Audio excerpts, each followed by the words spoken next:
आदाब सत श्री अकाल दोस्तों। इनसाइड मंत्रा में आप सबका वेलकम। आज इनसाइड मंत्रा में एक बहुत ही खूबसूरत सुंदर टॉलेस्ट वुमेन आई हुई हैं। मैं काफ़ी देर तक उनको देखता रहा।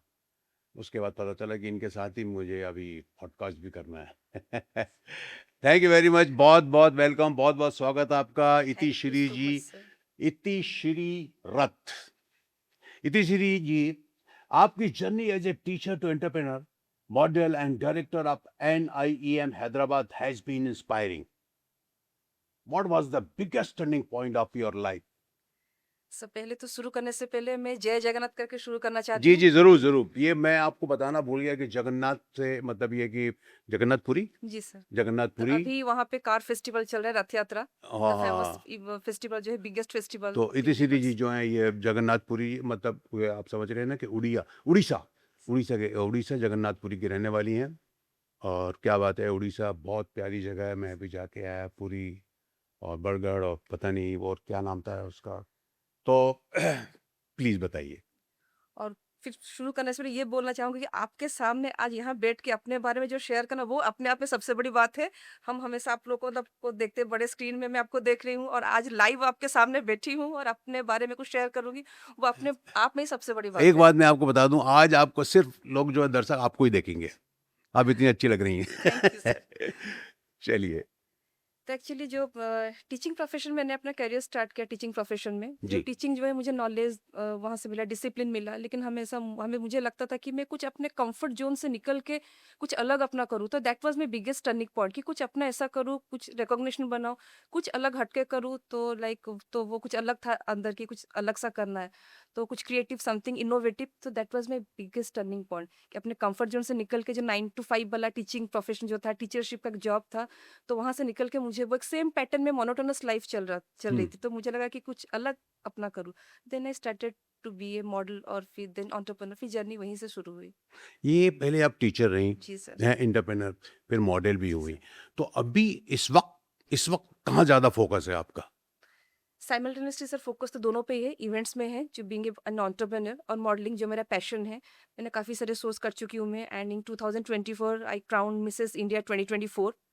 और उसके बाद ही मेरी जर्नी शुरू हुई, और अभी ज़्यादातर फोकस मेरे इवेंट्स पे ही है। मॉडलिंग जब मुझे कई अच्छी बड़ी अपॉर्चुनिटीज़ मिल रही है, तो मैं ये तो part of definitely the work. It's part of the तो ये वर्क। पार्ट वर्क कौन सा है, मॉडलिंग है या टीचर? टीचर तो है ना अभी आप? टीचर में हूँ, और अभी जो एनआईएम जो हमने स्टार्ट किया है, वो भी से रिलेटेड टू एजुकेशन ऑल्सो। ये तो ये N NIEM, I E M national institute of event management, जो ओके। उसको मैं हैदराबाद में, हमने उसको फ्रेंचाइजी लिया हुआ है। वहाँ पे बच्चों को हम लोग करियर देते हैं, कोर्सेज, इवेंट मैनेजमेंट के courses we are providing, how to build a career in event sector. तो अभी उसको हमने शुरू किया है। मैं तो उस कॉलेज की डायरेक्टर हूँ। अच्छा अच्छा, तो हैदराबाद जी में सर। रहती हैं आप हैदराबाद, अभी? No I am staying in Orissa, but हाँ। हमने फ्रेंचाइजी ली हुई है हैदराबाद में। अच्छा अच्छा, जी सर। हैदराबाद से। तो आपको सबसे ज़्यादा आनंद, सबसे ज़्यादा इंटरेस्ट और दिलचस्पी जो होती है वो किस में होती है? आप टीचर थी, मॉडल थी, मॉडल भी रही, एंटरप्रेनर भी हैं। तो उस सबसे ज़्यादा जो है आपको होता है ना कोई एक तो कोई होता है ग्राउंड जिसमें लगता है सबको कि यार ये मेरा सबसे अच्छा वो है, सब्जेक्ट है। सब हर चीज़ में तो इंटरेस्ट अपने आप था, वो हर चीज़ में कुछ ना कुछ सीखने को मिल रहा था, बट इवेंट्स में एज एन एंटरप्रेन्योर मुझे लगा कि मैं अपना बेस्ट दे पा रही हूँ। और उसके बाद मॉडलिंग में इतने लोगों के सामने रैंप में चलना, सारे लोगों को फेस करना, क्राउड को फेस करना, अपने एक अलग नाम बनाना, that is also it's a great achievement for me. सबसे ज़्यादा किस रूप में लोग आपको पसंद करते हैं? बीइंग ए मॉडल, या और अभी धीरे धीरे लोग जानने लगे कि बीइंग एन एंटरप्रेन्योर, और वेडिंग प्लानर, मैं वेडिंग प्लान करती हूँ लोगों की। तो अच्छा, वो भी करती हैं? जी sir, it is also part of event management. अच्छा अच्छा अच्छा अच्छा अच्छा। दूसरा सवाल मैं आपसे करूंगा, as a single mother and entrepreneur आपने चैलेंजेस को कैसे ओवरकम किया and who kept you motivated? Being a single mother और बीइंग एन एंटरप्रेन्योर, दोनों ही जर्नी अपने आप में अलग है। My biggest supporter is my daughter, she motivated me a lot. अगर आज के डेट में अगर मैं यहाँ पे हूँ, तो only because of my daughter. Daughter. She always keep motivating me. Infinity souls के through you have created a mark in event management. What is your secret to creating memorable experience? Yes, infinity source जो मेरी company के नाम है, event company की। वैसे तो कहते हैं कि राज को हमेशा राज ही रहना चाहिए, लेकिन बट यहाँ पे मैं ये कहना चाहूँगी कि इवेंट तो लोग सब इवेंट प्लान करते हैं, उसको एग्जीक्यूशन, फिर प्रॉपर प्लानिंग, डिजाइनिंग, वो सब कुछ रहता है, लेकिन मैं हमारा जो काम है लोगों के दिल तक छूना, उनके सोल्स को टच करना। इसलिए मेरी कंपनी का नाम है इन्फिनिटी सोल्स। कि इवेंट जब होता है तो उनका जो हर क्लाइंट का अलग ही स्टोरी होता है, तो उनके स्टोरी को इमोशंस और इमोशंस एक्सपीरियंस में कन्वर्ट करना वो इन्फिनिटी सोल्स के काम है। तो जैसे कि इवेंट खत्म हो जाता है, शादी खत्म हो जाती है, उसके बाद जब क्लाइंट खत्म होने के बाद स्माइल करके जब याद रखता है, वो सबसे बड़ी सक्सेस होती है हमारे लिए। तो नॉर्मली तो ऐसा हर कोई इवेंट्स करता है, लेकिन उनके दिल तक छूना, उनके साथ पूरा फैमिलियर टच दे के काम करना, वो मुझे बहुत अच्छा लगता है। इसी तरह से उनके साथ काम करती हूँ। मतलब आप जब भी उनके साथ काम करती हैं, तो you become a yes sir. Part of the family. मुझे लगता है कि वो मेरी खुद की फैमिली की कोई इवेंट है, मेरी अपनी इवेंट है, मैं उसको एग्जीक्यूट कर रही हूँ, उसको कोऑर्डिनेट क्या तो कर रही मतलब हूँ। कोई भी अगर हम जाके देखें तो आपको हमको ऐसे लगेगा कि भैया जी सर। ये इसी घर की बहू है जी या इस सर। घर की मतलब बच्ची है, और इसी की बहन की शादी है, इसकी बहन की मतलब बड़ी बहन की या छोटी बहन की शादी है। वाह वाह, क्या बात है। तो ये मतलब ये तो आपका ये आपका प्रोफेशन भी होगा ना? जी सर, ये मेरा प्रोफेशन है। चार्ज राइट करती नाउ हैं? I am non, we are charging, पर दिल से करते हैं पूरा एकदम, मतलब कि कस्टमर एंड तक खुश, मतलब उसको खुश लगे कि चलो हमारा इवेंट ऐसा हुआ था, यादगार बनाते हैं उसको अलग दिल तरीके से। दिल से चार्ज करती हैं? अच्छा, चार्ज करती हैं या ऐसी करती हैं? इसे चार्ज करते हैं, बट कभी कभी अगर क्लाइंट का बजट थोड़ा कम होता है, वहाँ पे थोड़ा थोड़ा आधा वो कॉम्प्रोमाइज कम भी करते हैं। कर जी देते सर। हैं। तो अक्सर लोग बुलाते होंगे फिर आपको, सब बोलते शादियाँ हैं। जितनी भी जी शादियाँ सर। होती जो आपको जानता होगा, जी जो सर। जब जिनको चाहिए होते हैं, जी सर। है ना? आप आजकल तो बहुत ज़रूरी हो गया जी ये सर। सब। एंटरप्रेन्योरशिप और मॉडलिंग दोनों जर्नीज ने आपकी पर्सनैलिटी एंड लीडरशिप को कैसे शेप किया? मॉडलिंग ने सर मुझे सिखाया एक्सप्रेशन, प्रेजेंटेशन और सेल्फ कॉन्फिडेंस। जब मैं रैंप में चलती हूँ, ह्यूज क्राउड, बहुत सारे क्राउड दोनों तरफ होते हैं, वहाँ पे being a show stopper work करना, तो इट्स इटसेल्फ इज ए, मतलब वो अपने आप में बहुत बड़ी चीज़ है। पहले बहुत वो नर्वस हुआ करता था, इतने सारे लोग मुझे देख रहे हैं, मैं शो स्टॉपर हूँ, बड़े बड़े डिजाइनर्स के डिजाइन पहन के मैं वर्क करती हूँ, तो वो अलग, वो मेरे अंदर कॉन्फिडेंस लेवल आ गया, expression, body gesture, body language, everything.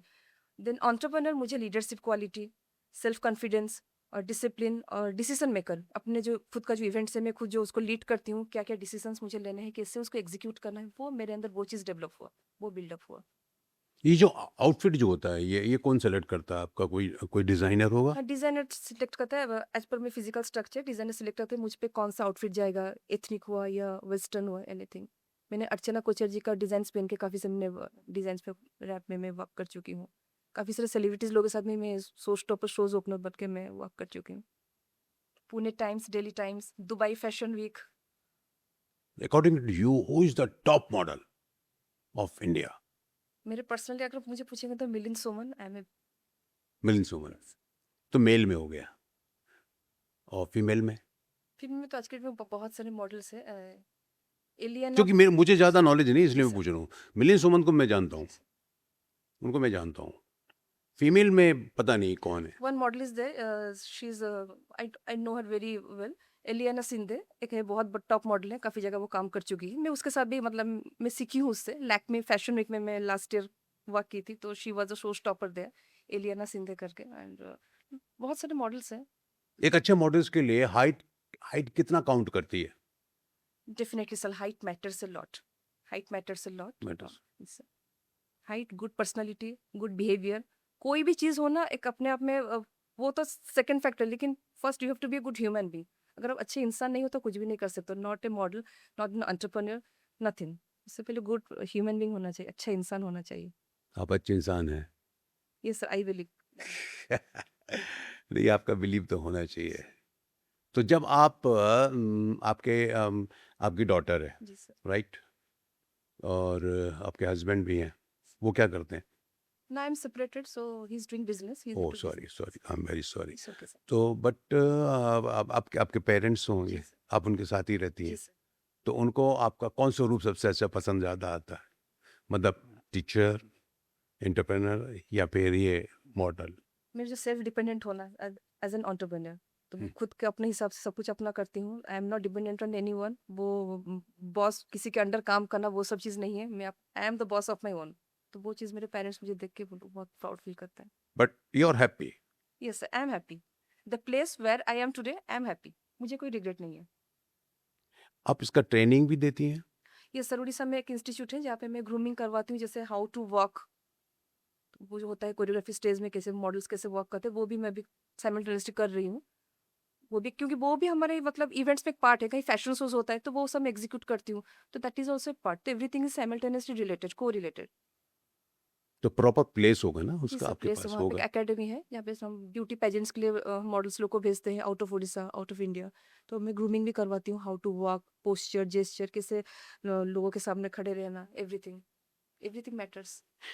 तो आप जो है ना यदि इतना इतना सब काम कर रही हैं आप, तो आप तो बहुत बिजी रहती होंगी फिर। जी सर, बिजी तो रहती हूँ, I love to be busy. घर के लिए कितना टाइम निकाल पाती हैं? घर के लिए जब टाइम मिलता है तो डेफिनेटली टाइम देती हूँ, बट ओवरऑल मैं बिजी रहती हूँ, बट मैं टाइम निकालती हूँ घर के लिए। कभी किचन की तरफ जाती हैं या नहीं? जी sir, I am a good cook, मैं खाना बनाती हूँ बहुत अच्छा, आई लव टू कुक। मुझे अच्छा लगता है घर का खाना बनाना, सबको बना के खिलाना। आपकी बेटी? शी स्टेइंग इन हॉस्टल, अभी मैंने कहा पुणे में सिम्बायोसिस यूनिवर्सिटी अच्छा में, अच्छा तो अच्छा, वहाँ पर है आप? उसको फिल्म मेकिंग में इंटरेस्ट है, सो वो फिल्म पेरेंट के प्रोड्यूस। साथ आप रह रही हैं वहाँ पर? जी sir, father is no more, mother is there, and they both are also teachers. I belong to teacher family. क्या बात है And one आज more की thing, sir, I want to share here. या My parents, they both are handicapped. They both are blind. They can't see. From their born, my mother can't see when she was 4 years old, and पापा बचपन से blind थे. वो कभी आज तक देखे नहीं हम लोग को. मुझे आज तक कभी देखे नहीं. Father is no more, माँ भी है. तो both are blind, handicapped. I am very sorry but oh my God, बचपन से? Yes, sir. आज मैं जो भी हूँ, जहाँ भी हूँ, उनके blessings की वजह से. दोनों टीचर थे गवर्नमेंट स्कूल्स में. टीचर थे वो? जी सर. एंड मतलब फादर वाज ब्लाइंड, मदर हाँ, आल्सो ब्लाइंड? पापा म्यूजिक टीचर थे, क्लासिकल सिंगर, और माँ सब्जेक्ट टीचर। जो ब्लाइंड स्कूल अलग होता है उड़ीसा में है, उन लोग ब्लाइंड स्क्रिप्ट में बच्चों को पढ़ाया जाता है, बोले ब्लाइंड स्टूडेंट्स ही वहाँ पे पढ़ते हैं, तो माँ ब्लाइंड स्कूल में टीचर थी, दैट वाज गवर्नमेंट स्कूल। अच्छा हाँ, जब ब्लाइंड्स थे और जी सर। ब्लाइंड्स भी थे वो, और तभी उन्होंने जी शादी सर, की? शादी के बाद, ये सर, शादी के अच्छा, बाद माँ तो शादी से पहले ही जॉब कर रही थी, फिर पापा बाद में स्कूल ज्वाइन किए, वहाँ पे एज ए क्लासिकल सिंगर। मेरे पापा म्यूजिशियन थे। He passed away in the year 2020 due to some health issues. आपकी ज़िंदगी तो अलग ही है, जी sir. And I heads of जी सर। टू यू के आज आप एक ऐसे माता पिता की बेटी हैं जी सर। कि जिनकी, और अभी मदर की क्या एज हो गई होगी? She is 74। 74? And we were two sisters. I am the younger one, and my elder sister passed away in the last COVID. दीदी की डेथ हो गई लास्ट कोविड में। She was suffering from some major health issues, brain tumour patient वो थी, so last COVID में she passed away. आपकी माँ को कुछ लोग, आपके उनकी सहेलियाँ या आपकी सहेलियाँ उनको बताती होंगी आपके बारे में बिल्कुल, सब कि आप सब देखते हैं मुझे स्क्रीन में, कभी मैं इंटरव्यू देने जाती हूँ, कहीं भी कुछ शोज करती हूँ, पेपर में आता है एवरीथिंग, तो लोग सब बोलते हैं, एवरीवन उनके अप्रिशिएट्स। लुक आफ्टर के लिए कोई रखा होगा घर में आपने? है, चाचा चाची है, और मैं हूँ, I am also taking care of my mother, I am taking care of my family, I am taking care of my daughter. क्या बात है! आपके करेज के लिए, आपकी हिम्मत के लिए आपका बहुत बहुत शुक्रिया। बहुत क्या बात है! आज की यंग वुमेन और एस्पायरिंग एंटरप्रेन्योर के लिए your biggest advice and message क्या होगा? आज के यंग, जो ये जो जेंजिस का जमाना है, यंग जो वुमेन है, जो भी है, इन लोग में आज के डेट में सबसे बड़ी प्रॉब्लम उन पेशेंस नहीं है। रिजेक्शंस को जब हम्म, एक्सेप्ट नहीं कर पाते हैं, तो वो कोई भी अपना जो रिजेक्शन होता है, फेलियर होता है, वो लोग गिव अप करते हैं, लेकिन वो नहीं करना चाहिए। हमेशा अपना जो फेलियर है उससे सीखना चाहिए, अपना बेस्ट देना चाहिए, स्किल्स में और थोड़ा काम करना चाहिए, और पेशेंस रखना चाहिए। अगर पेशेंस नहीं होगा तो कुछ भी नहीं होगा, और उसके ऊपर हार्ड वर्क, डेडिकेशन, अपना एटीट्यूड अलग ही बनाना चाहिए, और कभी भी फेलियर या रिजेक्शन को एक्सेप्ट नहीं करना चाहिए। उसको पॉजिटिवली एक्सेप्ट करना चाहिए, नॉट कि नेगेटिव, अरे नहीं हो रहा है, क्या होगा, नहीं होगा, वो सब चीज़ अगर नहीं सोचे तो और भी आगे जाएंगे। क्या बात है! दर्शकों, आज मज़ा आ गया। इति श्री रथ, आज इनके साथ बात करके बहुत अच्छा लगा। आप इतनी सुंदर हैं, उतनी सुंदर आपकी बातें हैं, and I am inspired by you, frankly speaking. आपने जो अपनी कहानी सुनाई, स्पेशली आपके माता पिता के बारे में जो बताया, वो बहुत ही इमोशनल था और बहुत ही टची था। और मैं आपकी हिम्मत की दाद देता हूँ, और आने वाले दिनों के लिए मैं दुआएं करता हूँ कि आपकी ज़िंदगी और भी अच्छी हो और आपसे लोग सीखें, सबक लें। और बहुत बहुत शुक्रिया आपका यहाँ आने के लिए। धन्यवाद, बहुत अच्छा।